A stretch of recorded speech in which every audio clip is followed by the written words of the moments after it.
Hello viewers, welcome back to my channel নবান্নের সমাহার। আজ আবারও আপনাদের সামনে চলে এলাম একটা নতুন রেসিপির ভিডিও নিয়ে। আজকে আমি বানাতে চলেছি পটলের নিরামিষ একটা রেসিপি।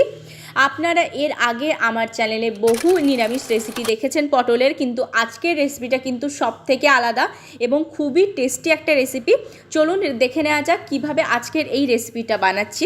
রেসিপিটা বানানোর জন্য এখানে আমি দেখুন টোটাল 5টা পটল আর একটা আলু নিয়ে নিয়েছি। এবার এগুলোকে আমি খোসা ছাড়িয়ে কেটে নিয়ে আপনাদের সামনে ফিরে আসছি। দেখুন আমি কিন্তু খুব ভালো করে এগুলো কেটে নিয়ে ফিরে এসেছি আপনাদের সামনে। পটলগুলোকে দেখুন এইভাবে কেটে নিয়েছি, আলুটাকে কিন্তু ডুমো ডুমো করে কেটে নিয়েছি। এবার এগুলোকে সাইডে রেখে দিয়ে অপর দিকে গ্যাস জ্বালিয়ে আমি কড়াই বসিয়ে তাতে দিয়ে দিয়েছি পরিমাণ মতন সর্ষের তেল। এবার তেলটা গরম হয়ে গেলে ফ্লেমটা মিডিয়ামে করে দেব। এবার আগে থেকে কেটে রাখা পটলগুলোকে আমি দিয়ে দিচ্ছি তেলের মধ্যে, দিয়ে কিন্তু ভালো করে একটু ভেজে নেব। এই মুহূর্তে কিন্তু আমি নুন বা হলুদ ব্যবহার করছি না, এমনি ভেজে নিচ্ছি পটলটা, কারণ নুনটা যদি ব্যবহার করি পটলের থেকে কিন্তু জল বেরিয়ে যেতে পারে।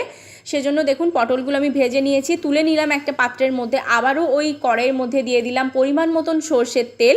তেলের মধ্যে এবার আমি দিয়ে দেব কিন্তু একটা শুকনো লঙ্কা, দিয়ে দিচ্ছি এলাচ দুটো, দিয়ে দিচ্ছি দারুচিনি, দিয়ে দিচ্ছি লবঙ্গ, একটা তেজপাতা, আর দিয়ে দিলাম হাফ টিস্পুন গোটা জিরে।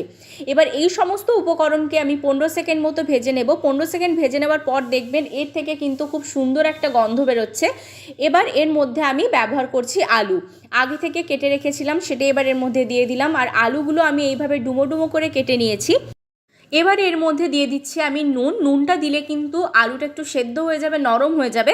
এই দিকে আলুটা ভাজা হতে থাক, অপর দিকে ততক্ষণে আমি একটা গ্রেটারের সাহায্যে টমেটোটা কিন্তু গ্রেট করে নিচ্ছি। দেখুন এইভাবে কিন্তু টমেটোটা আমি গ্রেট করে নেব। আর এই রেসিপিটাতে কিন্তু বেশি মশলার আমি ব্যবহার করিনি। এবার দেখুন এইদিকে আলুটাও কিন্তু ভাজা হয়ে গেছে। আমি আগেই বললাম এখানে কিন্তু বেশি তেল মশলার আমি ব্যবহার করব না, খুব সিম্পলভাবে আজকের এই রেসিপিটা হবে, কিন্তু খেতে হবে কিন্তু দুর্দান্ত। এবার যে গ্রেট করে রেখেছিলাম টমেটোটা সেটা এবার এর মধ্যে আমি দিয়ে দিলাম। দেওয়ার পর খুব ভালো করে একবার কষিয়ে নেব।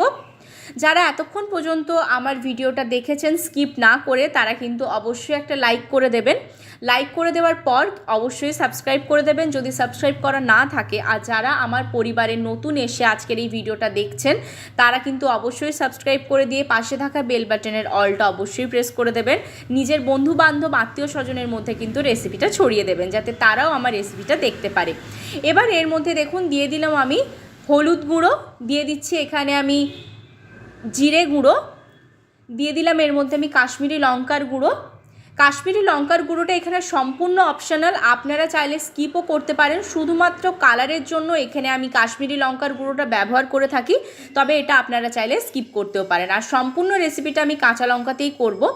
এবার দেখুন এর মধ্যে আমি অল্প একটু জল দিয়ে দিলাম। যে পাত্রের মধ্যে আমি টমেটোটা গ্রেট করেছিলাম সেই পাত্র ধুয়ে অল্প একটু জল দিয়ে দিলাম।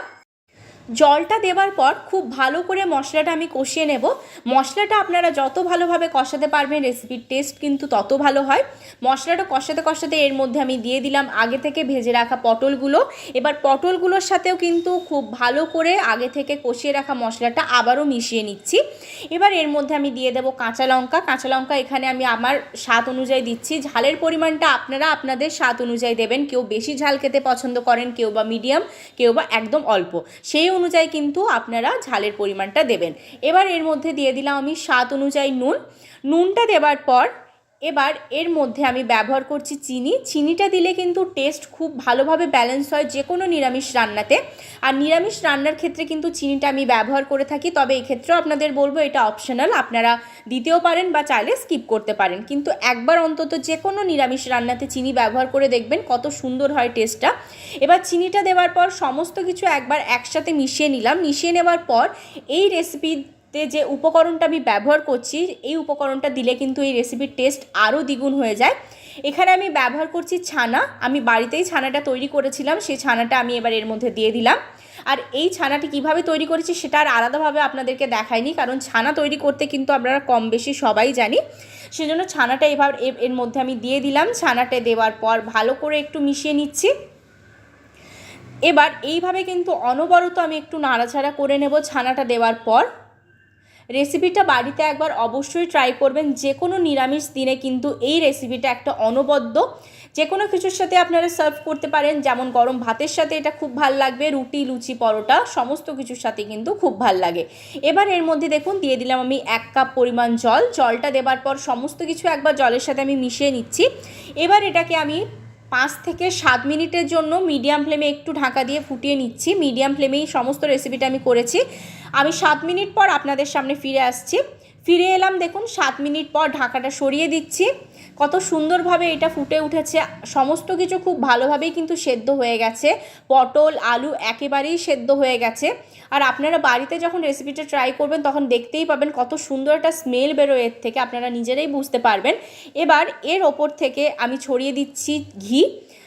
তবে আপনারা কিন্তু ঘিটা স্কিপ করতেও পারেন, কারণ অনেকেরই কিন্তু হাই প্রেশার থাকে, কোলেস্টেরল থাকে, সেক্ষেত্রে কিন্তু ঘিটা আপনারা স্কিপ করতেও পারেন।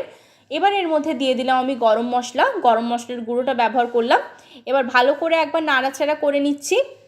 তবে এক্ষেত্রে বলে রাখি, ঘিটা স্কিপ করলে কিন্তু টেস্টের কোনো হেরফের হবে না।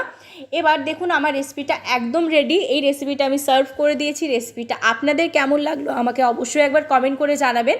ভালো লেগে থাকলে লাইক, শেয়ার, কমেন্ট আর সাবস্ক্রাইব করতে ভুলবেন না। সাবস্ক্রাইব করার পর অবশ্যই কিন্তু পাশে থাকা বেল বাটনটা প্রেস করে দেবেন। ভালো থাকবেন, সুস্থ থাকবেন, আবার দেখা হবে নতুন আরেকটা রেসিপির সাথে।